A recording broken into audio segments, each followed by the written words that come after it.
There used to be I believe there used to be a third popular U.S. party. It's crazy how it's disappeared, though. How there's only the two parties. But I think that's because the way the candidates are picked, that billionaires do first level screening, and this way they only have to screen two parties, right? So you're a billionaire endorsed Democrat, and you're a billionaire endorsed Republican, and in Canada it's similar like that. But it's like uh, the royalty, like the royal family, kind of screens the candidates. So they don't want people who are too socialist. They want to keep them out in general. But at the same time, it's a little foolish of them because they themselves could be wealthier, and there are ways of having everything better. This isn't a zero sum game. It really isn't. If you do things more logically with the consideration, like think about it, if your people are happier, they're probably more productive. That's how this game models, right? And it's generally true in life. So why wouldn't you also want to ensure they have a lot of say in how they make themselves happier, right? Um, I guess their concern is they won't want to be loyal workers too much. They'll start questioning why they have to be the worker and not the decision maker, and that's why the powers that be will, um, you know, the loyalty is unreasonably high. We should have, like, honestly, I think the U.S. and Canada would be better off with a very socialist leaders, like with like ones that are friendly to the powers that be. Don't go to war with the billionaires. Just put them in their place. Just simple as that. Just say, okay, you can remain as wealthy as you are. You can have the same privileges, but there are checks and balances. That's it. And then I think that's better than a war, right?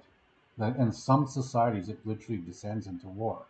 Everyone loses. Everyone, especially the ruling class, because they are usually promptly removed and replaced with something worse, and everyone loses. So, like, if you study a bit of French history too, or at least the French Revolution, they didn't behead Louis the 16th right away. They gave him ample opportunity because they wanted him to continue to rule. Even though they revolted, they said, "Okay, but you're going to stay the emperor. Like you're still." Sorry, no, the king was Napoleon became emperor. It's so stupid what happened in the end.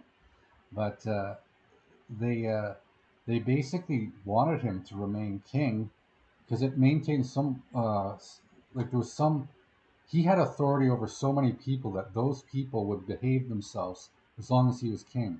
That's what they wanted.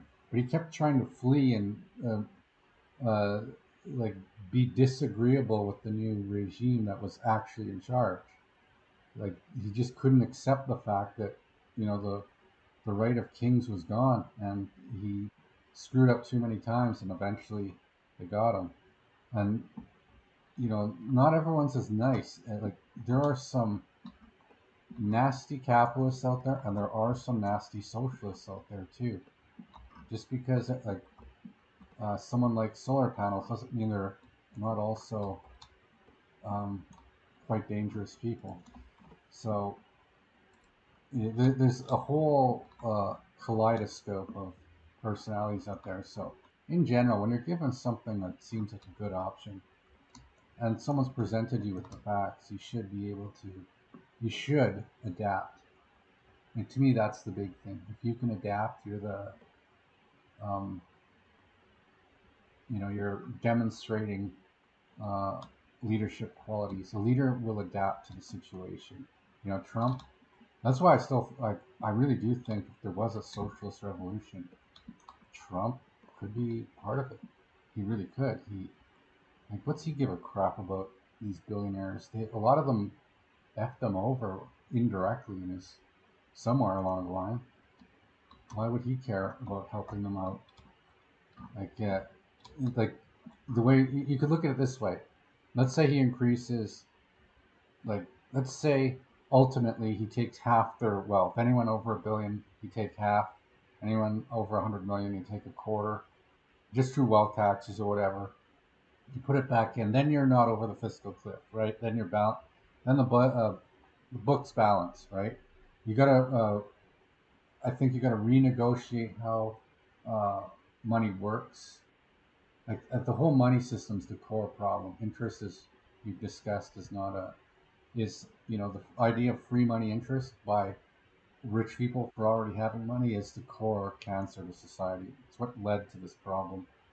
But if you could get like the money system figured out, a nationalized bank, like a cooperative U.S. owned bank, where the interest rates are not for profit. There is zero motive to charge interest for profit. You only charge interest as a penalty for failure to comply with terms, okay? But not for profit. Once principal's been paid, you're square, right? I think that I did another video on that where you pay 70% of the principal, and let's say 30 was an interest, you're square. You own it. Okay, that would be how a nationalized bank should work. So stuff like that.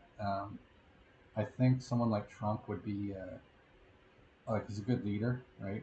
He doesn't get as easily influenced through nonsense. A lot of people follow him, right? You got to be realistic. Even if you're a Democrat and you're frothing angry at uh, what I'm saying right now, look at it objectively.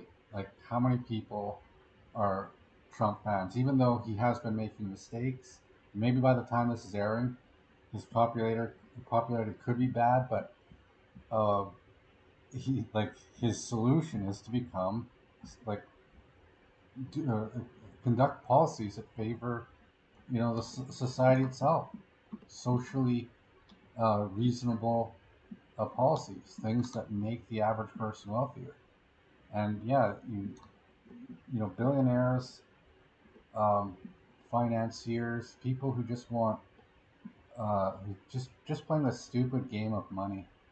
There should be two types of money systems. There's the essential money, and then there's the game money. They should just be playing the game money. And maybe Elon, has an epiphany and goes, "Hey, maybe Dogecoin should be the UBI, and that you can use that to pay your rent. You can buy your food, and I'm instead of you know, I'd give him $1 trillion. I'd say, Elon, the government's going to make you the first ever trillionaire. You're going to achieve your lifelong goal, but after that, you legally have to give it all away, and you've got to do it in the form of UBI and your Dogecoin system, and it is legal tender. Like you can buy food, buy gas, pay rent, all essential stuff. Travel, no, you can't use, you can't travel with Dogecoin. That would be like, or whatever, crypto they want to use. Just the principle of like, and let's just be clear here. This wouldn't be fiat currency. Like the difference between fiat currency and a crypto reserve currency. I love these conspiracy. I love this is why I made this channel because I get to talk about this. Um, if you think about it, uh, a crypto is probably the best reserve currency because unlike paper and even unlike gold, like where's the gold? I don't know. Like you can't directly monitor it, but crypto you can. It has known locations, known servers, known owners.